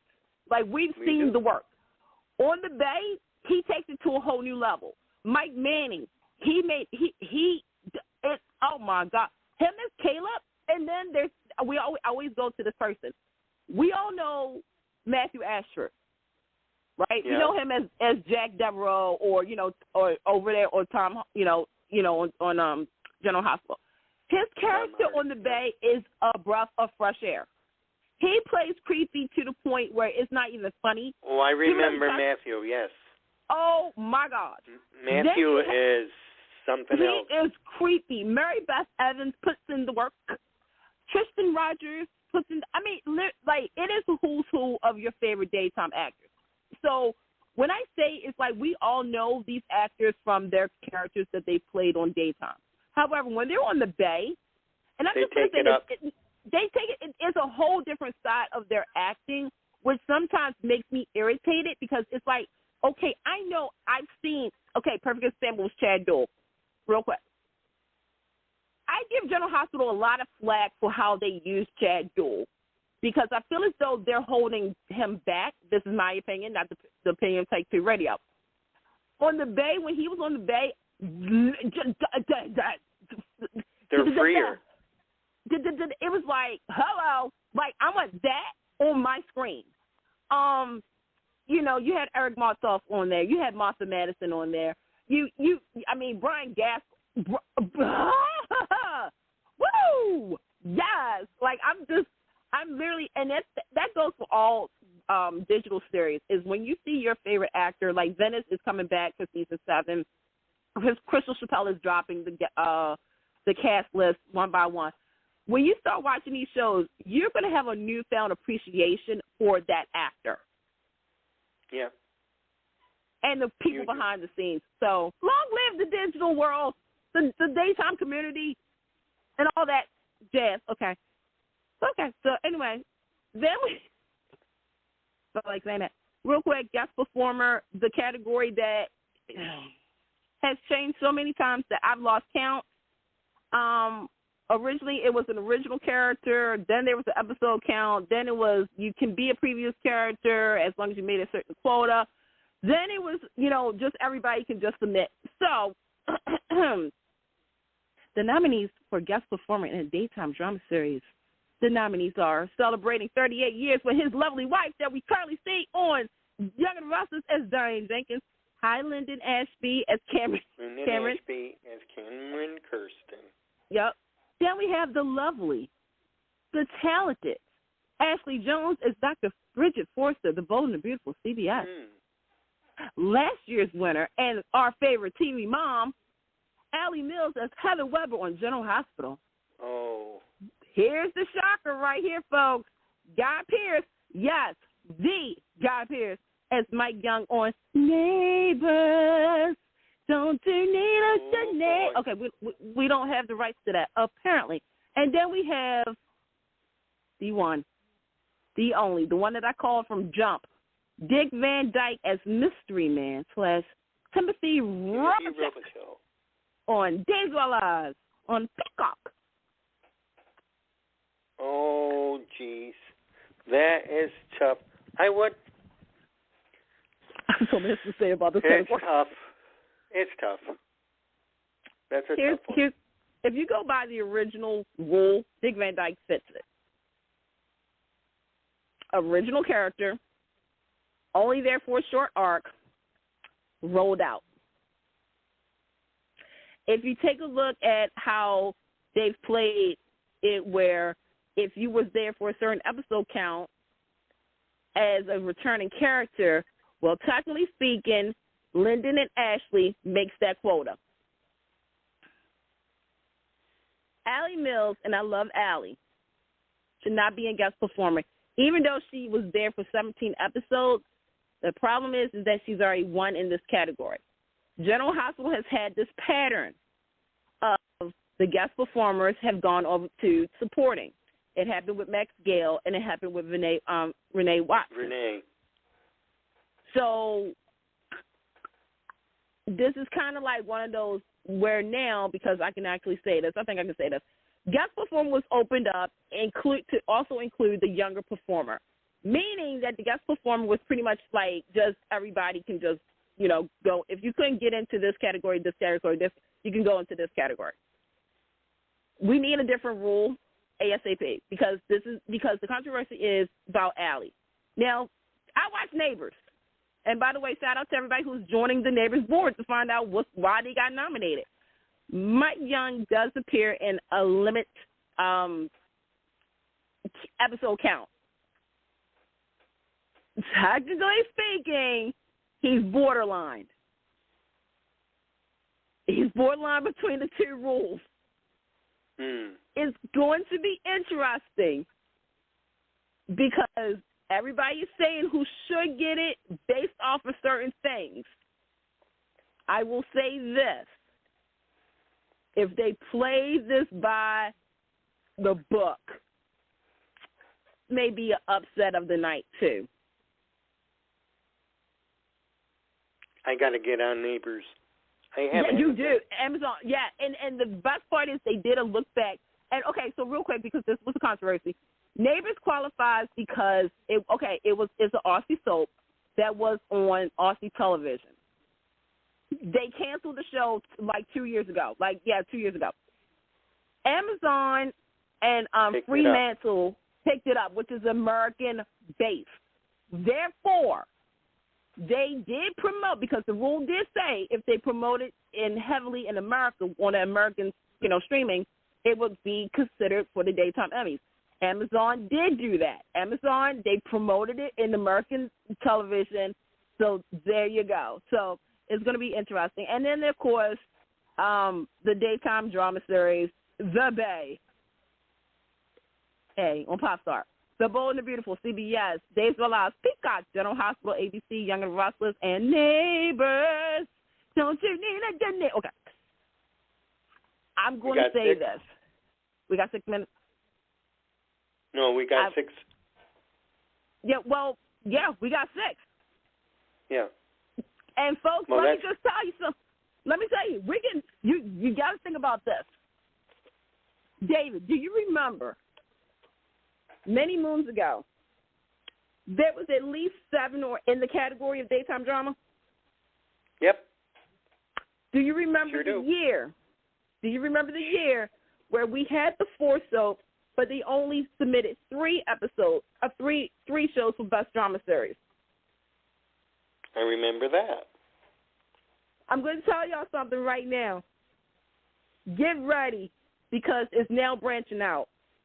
And the thing is that years ago, Brad Bell, Ken Corday, I believe it was Mal Young or Josh, and Frank all signed a document saying that they were okay with opening it up with digital content like The Bay and Venice and Anacostia, who has previously won Emmys. They was at the Creative Lifestyle, and I still call it Lifestyle Awards, even though it's creative arts and everything. But they were to be brought to the mainstream. Because y'all remember last year, they tried to do it with the prime time, and they shut it down. They're considered soaps. With the international brand, this is just like with Beyond Salem. They're testing the waters. Yep. Not next year's They have Emmys. every right to. Right. Not next year's Emmys, but the 53rd Annual Daytime Emmys. Be prepared to see more in the drama series, because we're going to have a new soap opera, which is The Gates, coming out. Be prepared to see maybe The Boulevard on there, and The Bay, and Venice, and Anacostia. The world of soaps and the daytime Emmys are changing.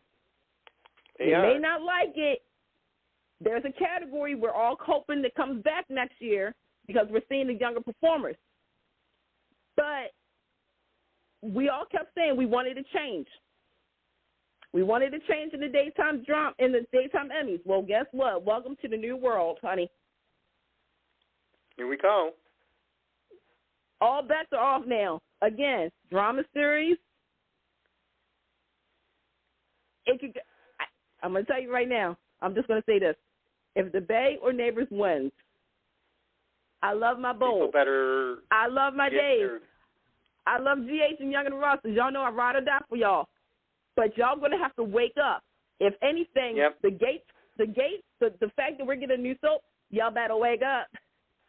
Wake up and smell that Folgers. Yep, because you better get your crap together. Sure, some of y'all better get your crap together right now because, real quick, we're going to talk about this real quick. I'm going to skim it through. David, sugar, sugar, honey, honey. Yep. On the Bold and the Beautiful. Were you surprised? I was not. But I have to tell you, I do not remember the time when Michael and Lauren went to see Sheila in that. I do. You know, I can't recall that time. Okay. So, they thought it was Sheila, but that was Sugar at the time. Uh-huh. Here's what I will say. But Lauren said she didn't know at that time that was Sugar. Somebody said on social media to take a look, I think this was like maybe a couple of months ago, or of the opening credits, and look at Kimberly Brown. Because at first, Kimberly Brown was like, you didn't see a reflection of Sheila in the mirror in the window. You didn't? Take a look a couple of weeks ago at her intro. There is two versions of her in the window. Like, it's literally a reflection. So was they trying? See, Bo, y'all think y'all slick. Because I see what y'all doing. See, this is why, Bo, you get the credit because sometimes you make us think crazy. I'm starting to think, like, was that your sign telling us that obviously, you know, because I said there's no way that could be Sheila that died. No way you're going to put Sheila out like that. And no offense to Stephanie, but the only person that should kill Sheila is Lauren. That's true. Just saying. This is classic soap. This is classic soap because there's a twist. We have to connect the dots. We are the detective. Yep. Just like Deacon. Okay, when he saw the nine, because we kept saying the only way for us to know if it was Sheila or not was the toes. When we saw the 10 toes, and Sean Kanan in who it was. Right, I had to think for a while. Well, it goes back to when Sheila came. When I do Sheila, I'm doing quotations. Came to Steffi's house, right? Right. Yep. Sheila wouldn't be that mellow. And I kept saying that. I was like, there's no way that's Sheila because we know Sheila. Sheila would not be creeping up in there like tiptoe through the window. She wouldn't be doing all that. She'd be like this. She'd be like waiting for Steffi. When the thunder hits, she's right there. Like, that's right, I'm stalking you. So and she didn't even put up a fight. That was another thing. So I've been saying from jump, I said, that's Sugar. That's Sugar. But I'm now curious. How long has this been going on? Did Sugar take Sheila? Where is Sheila? Yeah.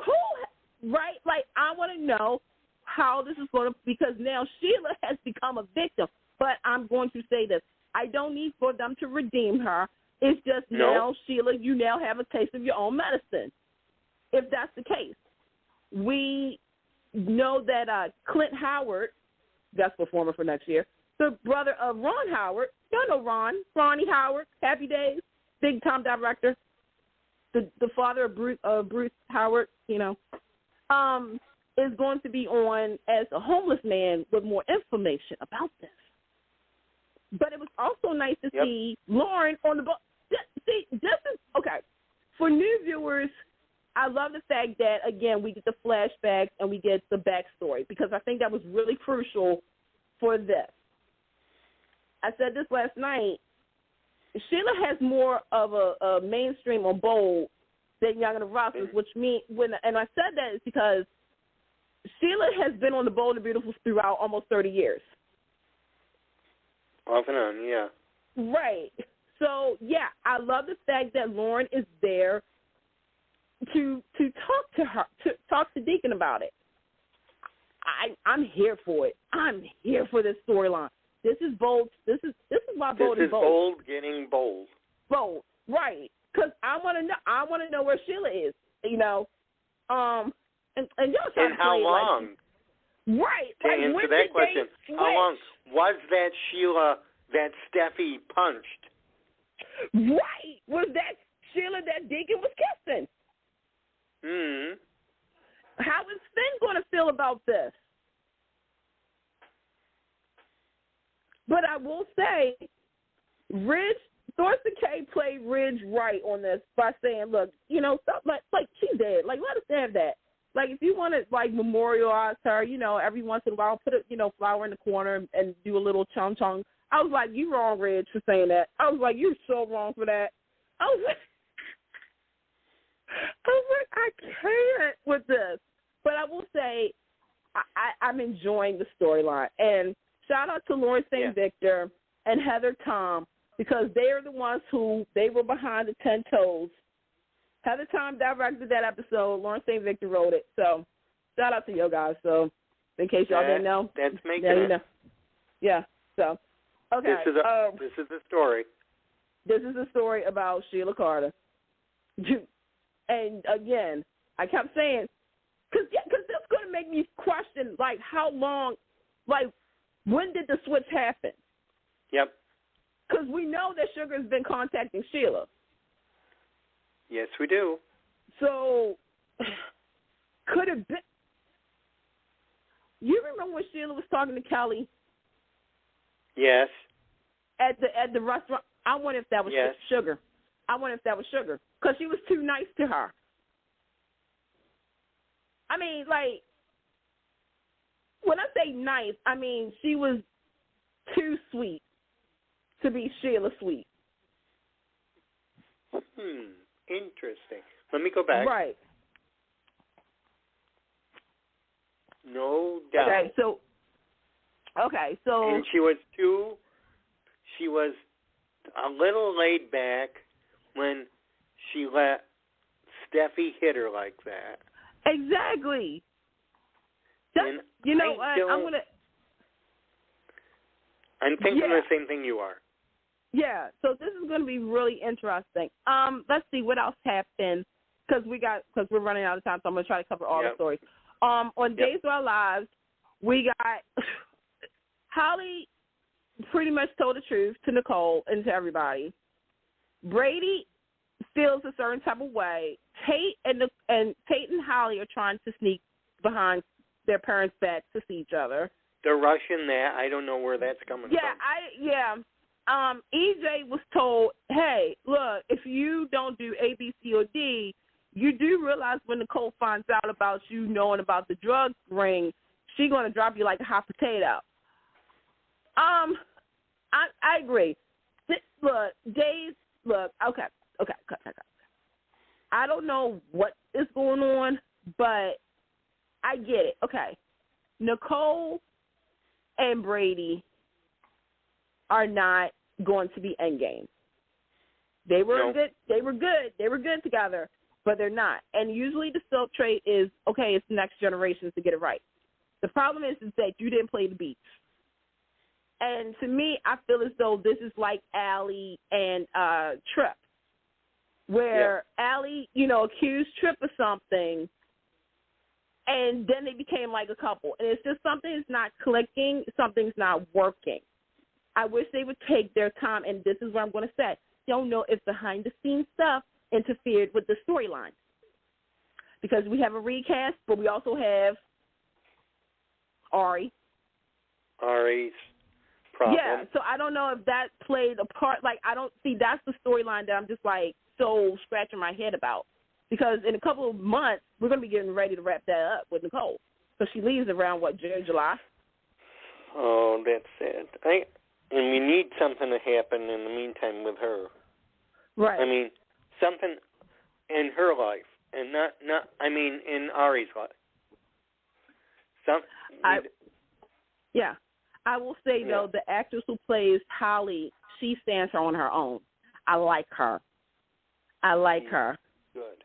Because you have a girl who is craving attention from her mother, who is everywhere else. To me, if they craft it correctly, Holly is going to be that character that we invest in, because there's some things that she doesn't know about her mother. Because she's like saying, well, I'm on my third. Technically, Sweetie is your fourth stepfather. Right. Xander was one of them. You see a girl hurt, and she feels neglected. Yep. We need more. We need more from that POV, and also, Dave, can you get Nadia? Please. And the reason I say that because that's the surrogate. She carried her. There's something there. I like I said, I like the character of Holly. I like where we're going at with her. She's going to be that character that spins out of control, but you feel as though you got to give her a hug. Right. She's like, okay, girl, she's baby Nicole. It's all over again. You know who she is? She's Sammy. She's Sammy. She is? She's more Sammy than Nicole? Because Sammy wanted the attention. And she felt as though, even, like, okay, think about it. When Belle was born, Marlena loved some Belle. Sammy was kind of put on the side. You know what? Like, y'all tell us, who is Holly more like? Is she like Nicole, or is she like Sammy a little bit? Because, I always say this. The rivals on these shows give birth to their kids. A la on Bold and Beautiful, even though she's coming into her own Brookness, for a while Hope was acting like Taylor, and Stephanie was acting like Brooke. Thing. Yeah. So you guys let us know what you guys think. So let's see. Real quick. Is he Bobby? Is he Robert? Is he whoever he is? He's interesting. Yeah, for sure.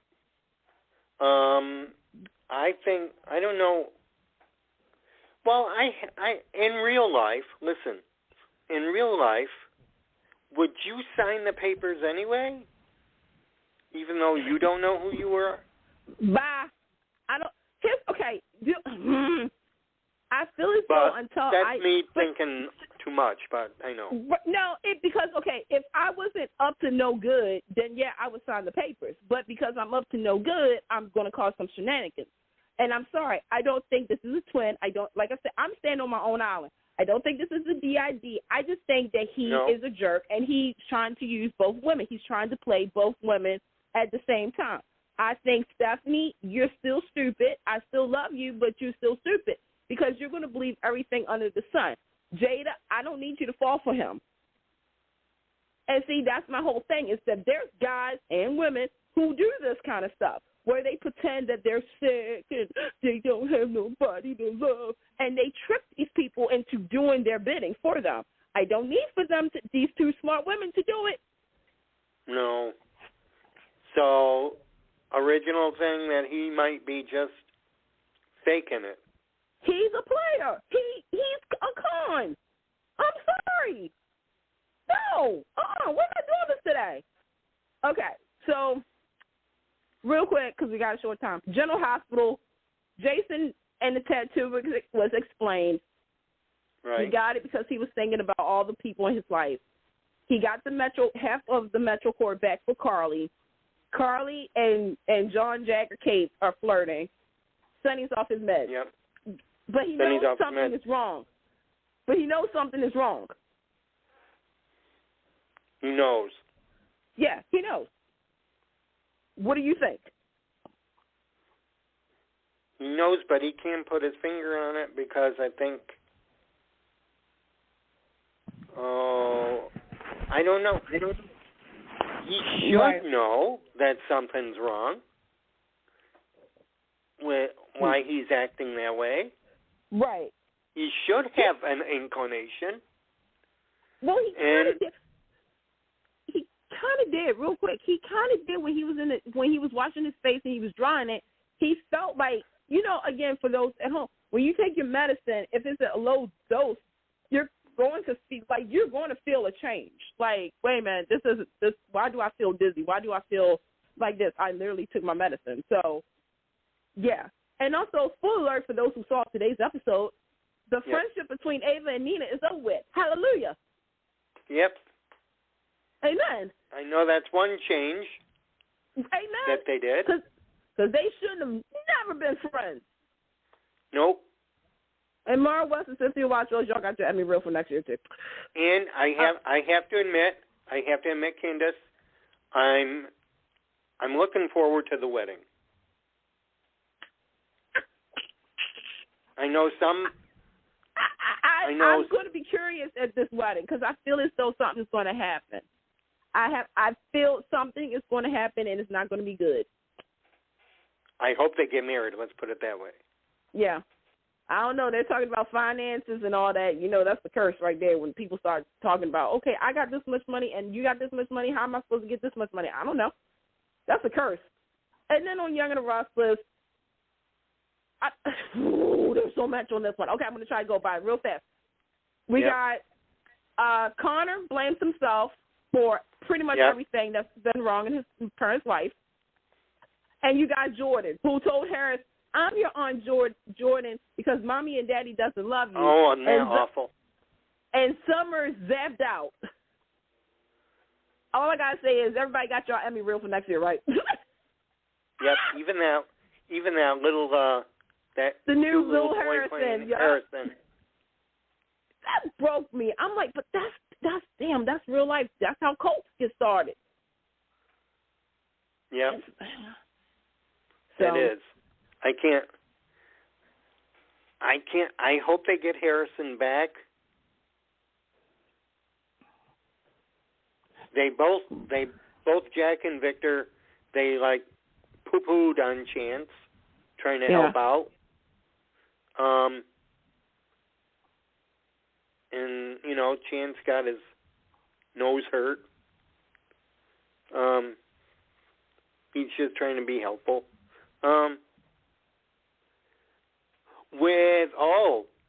The big board vote was today. Oh, I didn't see it.